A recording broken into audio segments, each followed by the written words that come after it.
today's Into Your Head number 627 for Friday, I outlined the problems with Satan, manufactured noises in supermarkets as a retail tool, the world through a model aeroplane, the Jamiroquai view of life, heating coal mines, painting my keyboard yellow, and lots more. Hello. Into your head.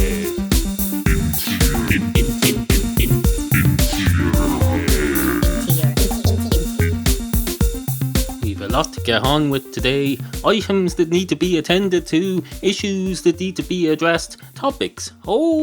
Topics. We've got lots and lots of topics. We're positively booming to the seams with topics. We've got topics coming out of this luminous yellow marker. A luminous yellow marker. Let's see what comes out of it now. I'll try it out on the keyboard. I've got a beige keyboard, and if there's one thing you can say about a beige keyboard, is that anything that you add to it in terms of colour is bound to improve it. It's certainly not going to be to its detriment anyway. So there we go. Let's make this keyboard yellow.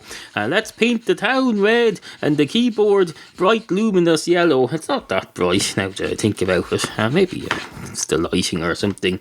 I accidentally painted the space bar there, so you may have heard a noise from the computer. Hopefully it didn't detrimentally affect the recording process. I don't think so. There's some dirt on the what is that key? Whatever that key does, there's some dirt on it, which is surprising because I've never used that fucking key in my life. But it's the dirtiest key on the keyboard. It's the thing between the Windows button on the right and the control button.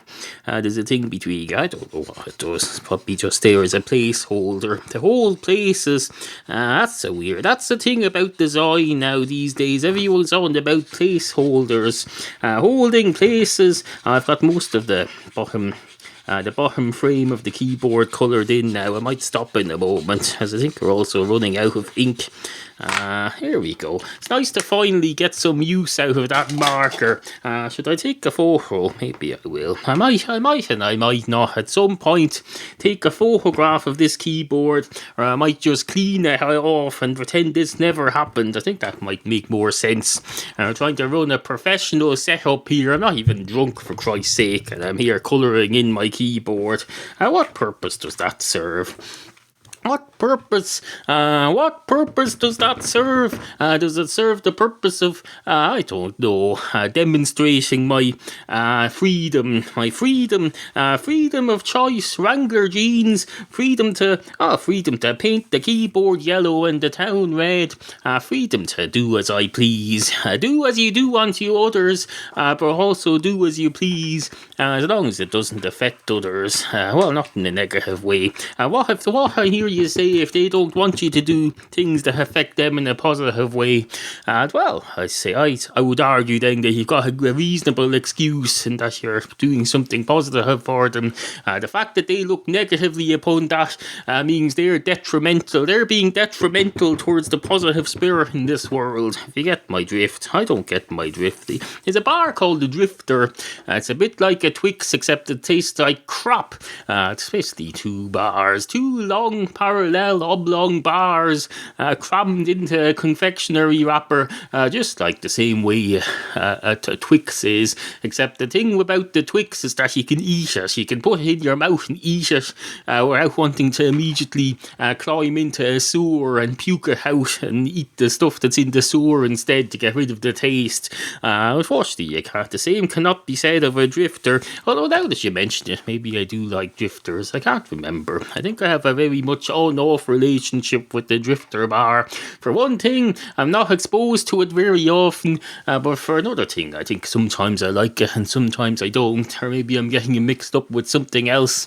Something like, for example, the Line Bar. Now, the Line Bar, that's a whole different kettle of fish. The Line Bar is basically a Line Bar is basically a pile of nuts masquerading as a chocolate bar, masquerading as a pile of nuts.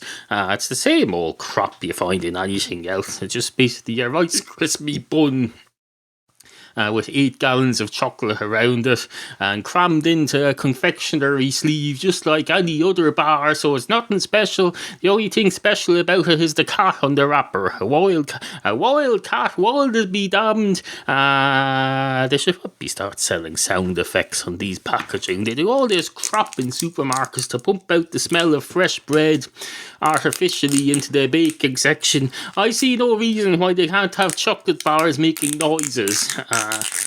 You can do that. If you can do that, you can do anything. You can have the cornflakes going cock-a-doodle-doo as you pass it by me, and then of course people would have to copyright these noises, and then you'd have their own brands would go mad. They'd say, you can't own the sound of an animal, for Christ's sake. We can do the sound of an animal much cheaper than yours because we don't spend much money on fancy packaging and marketing, and it tastes exactly the same. So try our brand-free flakes of corn in the plain white box that goes squawk, squawk, squawk, squawk. Absolutely fucking fantastic. Anyway, hello and welcome to the show. Two coal miners walk into a central heating sales room. One of the coal miners straight away goes up to the checkout and says, "Hello." And the man behind the checkout says, "Hello, sir, can I help you? What will you be checking out today?" And the coal miner says, "I'd like to check out some of your mobile central heating appliances, please." And the man behind says, "Certainly, how many?" And he says, "Well, I'd like to look at all of them." When I say check them out now, I don't mean process payment here at the checkout. I think I might have got off to a confusing start with you there. I don't know. We're getting ahead of ourselves there. Not ready to buy anything yet. I want to have a look at what you've got. That's what I want. And the man straight away says, "How dare you, sir? You may not have a look at what I've got. What I've got is none of your business. This is a public shop where we sell things, and you come and look at our wares. You don't come and look what I've got. What the fuck do you think this is? A freaking Christmas vulgar pantomime with crap like that?"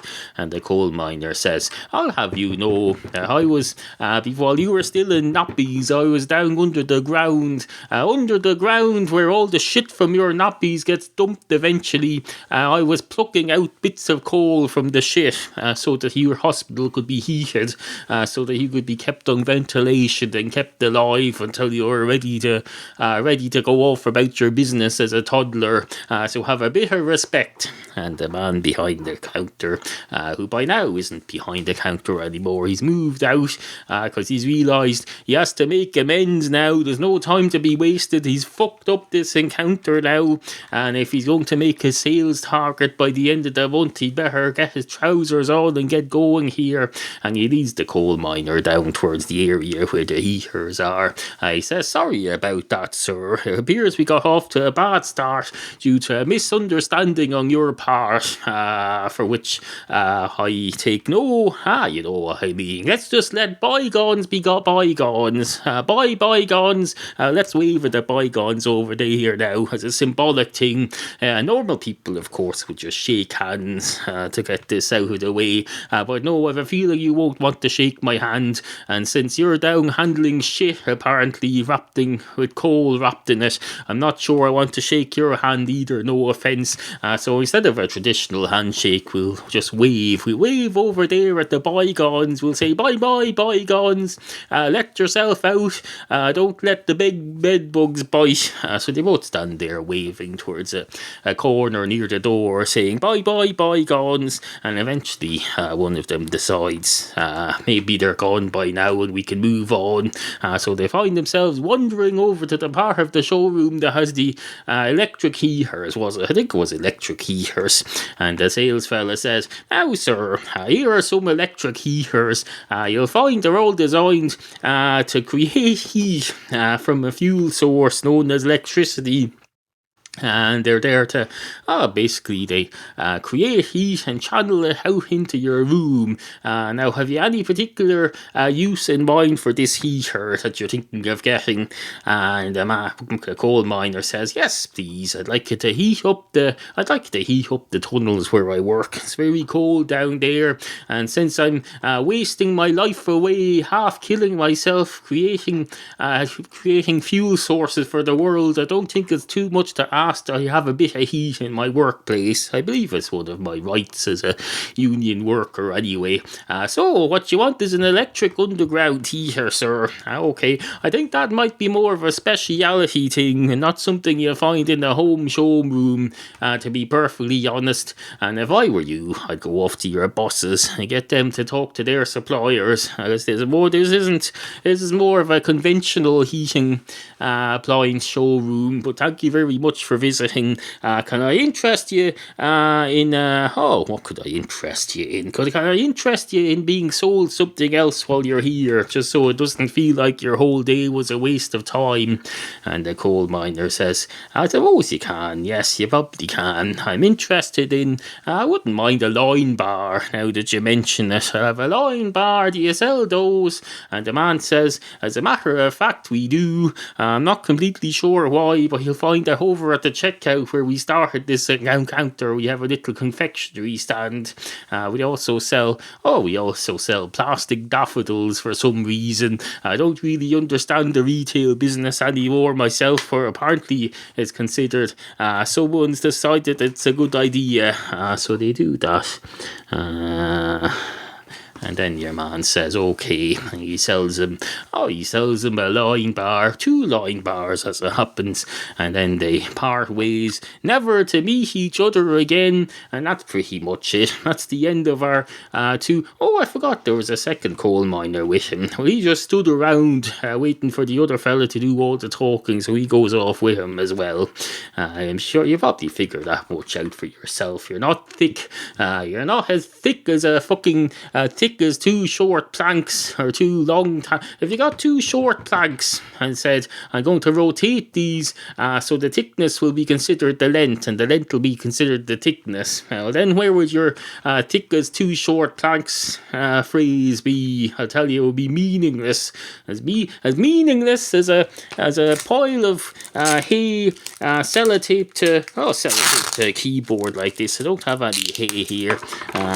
I have some sellotape though. I'll sellotape it to the part of the keyboard that he heard me painting yellow with a marker earlier. Still yellow. Looks fucking ridiculous. I don't know whether it's going to come off. Well, it doesn't really matter, I suppose.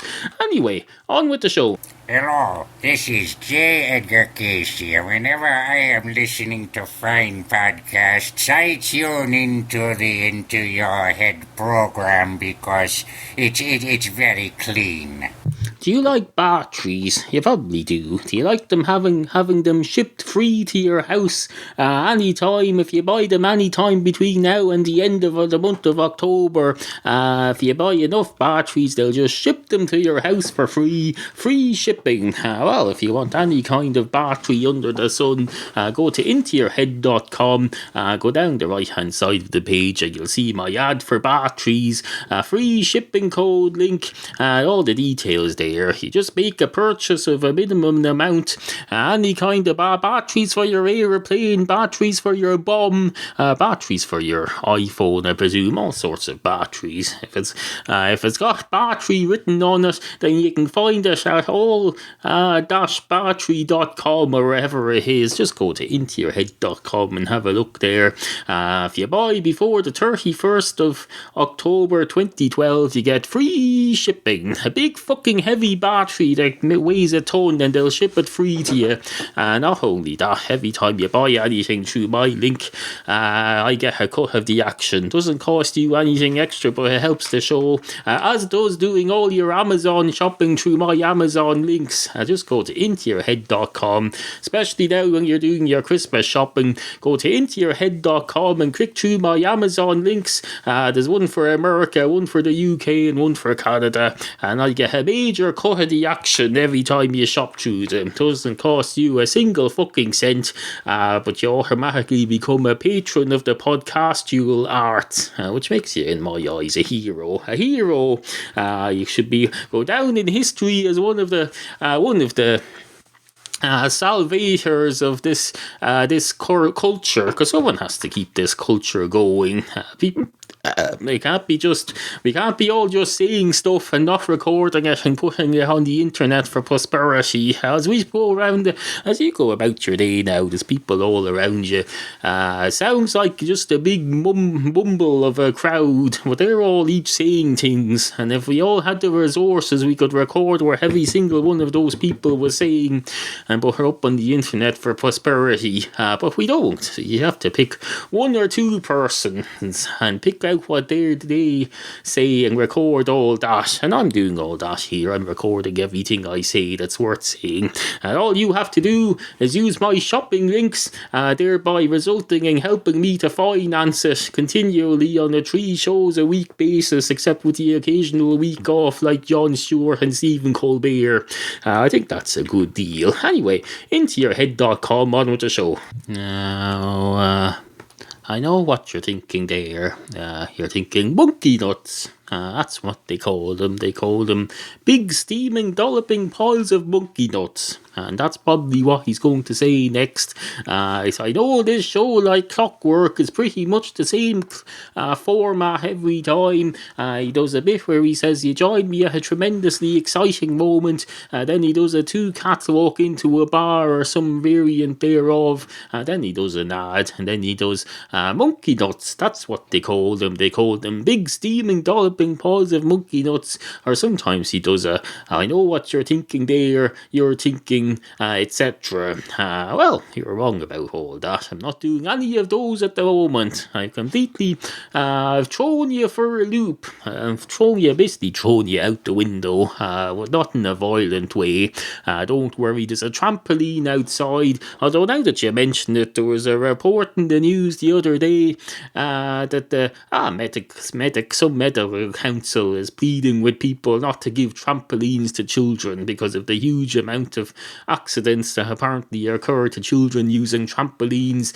They want the trampolines taken away, and they think it's going to be safer if the children just jump out the window with no safety thing at all, presumably. I don't know. I don't understand the world anymore. One day they're telling you use a trampoline, next thing they're telling you don't use a trampoline but drink 2 cups of coffee a day, and then next thing they're telling you don't drink coffee because it'll give you AIDS, drink tea instead, drink green tea. And then a couple of days later they'll tell you drink green tea but watch out for mold, and it's quite hard to find mold on something that's green because mold is green, isn't it? Well, some of it is anyway. If you get mold on cheese, it's certainly green.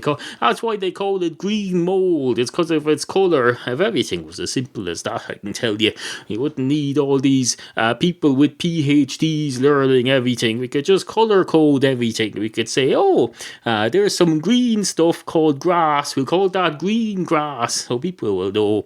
Anyone who's never seen grass before, I wonder what grass is like. I'll look up what its full title is, and they'll look up in the dictionary, and it'll be called something like green grass, and there'll be a thing in Latin beside it called grassus greenus or something like that. We'll just go for the English version. It'll say green grass, and then they'll know, it's a green stuff. That narrows it down a lot. There's only so many things in this world that can be described as green without lying or being coming off as an idiot. And if there's one thing people don't like to do in this world, is come off as an idiot. So that's 33% of the problem dealt with already, just by people having a bit of pride in themselves and not wanting to be seen as an idiot. So no, that would help enormously. Anyway, I know what you're thinking there, though. You're thinking He's going to go off on one of his, I know what you're thinking there, or else he's going to do a monkey nuts thing. He'll go, monkey nuts, that's what they call them. They call them big steaming, dolloping balls of monkey nuts that rain down from the heavens, like in one of those biblical storms. Didn't have biblical storms where things fell down from the sky. Giant hailstones, giant rhinoceroses, bits of stones. Oh, they were great for it. There's nothing like a good old-fashioned scary shower of something that shouldn't be falling from the sky. I can tell you that, because you hear all these stories. If you read that newspaper that used to be available on American newsstands and supermarkets, what was it called? The Weekly World News. Oh, you'd see stuff about showers of lightly falling cats falling out of the sky. They'd have turnips blowing through the wind and landing on people's heads. Sometimes you'd have, now that you mention it, you never hear of an upward precipitation. You never hear of rain falling upwards from the ground, or any of these items, these hailstones floating upwards, because of could easily happen if there's a distortion in the gravitational field, or a bit more violent evaporation of water than there normally is. Surely that could be a thing. It would sound very realistic as well. That's why the national, the weekly, what is it? The Weekly World News. That's why it doesn't exist anymore. They're unrealistic in their big fancy stories that say, the grounds opened up and the Count out of Sesame Street came up out of hell under the ground. He said, hello, I own all your children now. I've been on Sesame Street for 40 years and I don't care that this new fellow who's running for president wants to take away my funding. It's too late now. I've taken over the world. I've basically used you as a puppet, you the human populace. Ironically, one victory for me, two victory for me, etc. Whatever else the Count does off says. He'd probably stop doing that now. He'd drop the character and just do a normal Satanistic style thing. Whatever way Satan talks, I don't know. How does Satan talk? He probably doesn't talk at all. He probably saves his energy for burning people. He probably burns people to pulp, and then he takes the ashes and then he sticks the ashes together and burns them as well, and then he gets the ashes from that and he burns that as well, and then he uses his magic to roll back time so he can do it all over again. Absolutely fucking fantastic. Well, it's not fantastic, don't get me wrong. A slip of the tongue there. I didn't mean to praise Satan or any of his works there. I would not give Satan the time of day were he to walk in here, although it'd be pretty obvious after a man like that. He'd just look out the window, see where the sun's pointing, and he'd say, I'd say it's about an hour past midday, and he'd be largely right about that. It's 9 minutes past 1 in the afternoon, so at least the man can tell the time. That's one thing you can be said for him. If you want to find something positive to say about Satan, you can probably tell the time. What else? I don't know. If that's the best you can say about someone, though, I don't know. Oh, look, he's great at telling you what time of day it is. Time is artificial. What if he ends up going into some other world where there's a different time system? He won't know where he is. They have a different sun with different habits. That's no use to you at all. That's like learning a local language and being great at it. That's no use to you when you go abroad, I can tell you, Satan. You're up there with your burning people to pulp and then burning their ashes and all this other stuff. But try holding up an intelligent conversation with them and see if we can progress this universe past basic concepts of good and evil and see how far you get without language and time, I can tell you. And then you'll find your limitations, Satan. That's your real name, you big gobshite.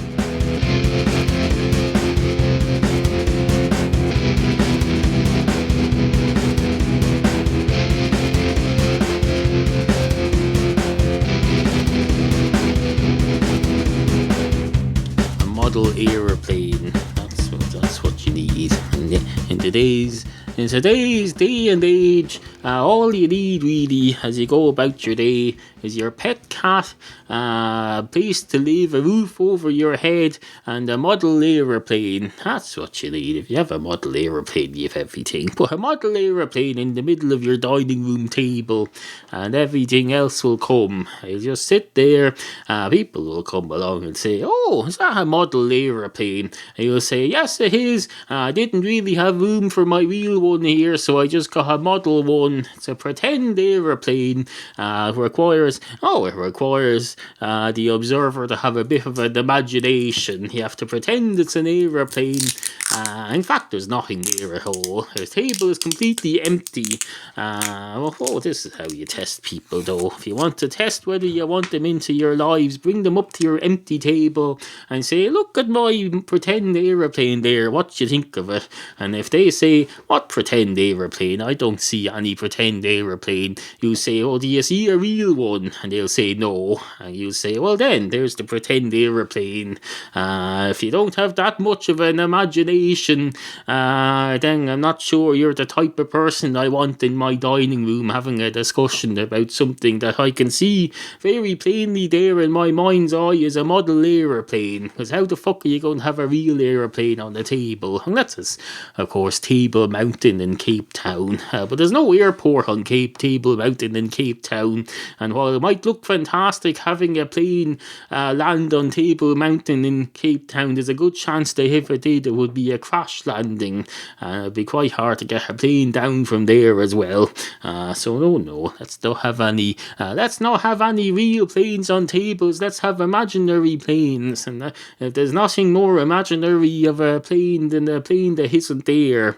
To use a bit of that's what you need to tell the kids today. There's more to life than real things. Have some fake things. Like, don't be telling them, that tick mark on your runner, for example, that doesn't need to be real. That can be imagined. Just imagine that you have a tick mark on your runner, and imagine that it was made by imaginary elves in a sweatshop in Thailand, just like the real ones, except they were imaginary, so no one gets harmed.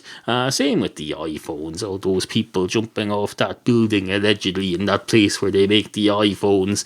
Pretend it's an imaginary iPhone. Get a virtual iPhone. It's probably a software. I'm sure there's software emulators that you can put on a PC that emulate an iPhone, just like an old Pac-Man emulator that you get for your iPhone, ironically. The virtual world is the way to go. It's the way to go. If you're going to proceed with this society, I can tell you the best way to do is to make everything virtual. Virtual, as Jamiroquai used to say. He said, futures made of virtual insanity always seem to be governed by this love we have for twisting other new technology. Oh, now there is no sound, 'cause we all live underground. Oh, that brings us nicely back to the miners. The miners underground listening to Jamiroquai. They probably got a pack of cornflakes that had Jamiroquai MP3 on it to attract them into buying it. And that's what they bought, the cornflakes with the Jamiroquai on them. Oh, futures made of virtual insanity. Oh, always twisting other new technologies. Oh, now there is no sound, 'cause we all live underground. They don't really live underground. They just work there. Well, maybe they spend nights there. I don't know how mining works. Is it like an oil mining craft in the sea where you have to stay there for a month at a time, or do you just turn up for work every day? I suppose it depends how deep it is. And I can tell you, if there's one thing I don't mind on this program is getting deep into an issue. Unfortunately, we've run out of time, so thank you for listening. Good morning. If you would like to comment on any of the issues raised in today's program, email us at studio@intoyourhead.com. Remember, we value the opinions of you, the humble and ignorant listener. Help support this free podcast. Go to intoyourhead.com/tipjar. Sit, Kofi, sit. Good cat. Intoyourhead.com.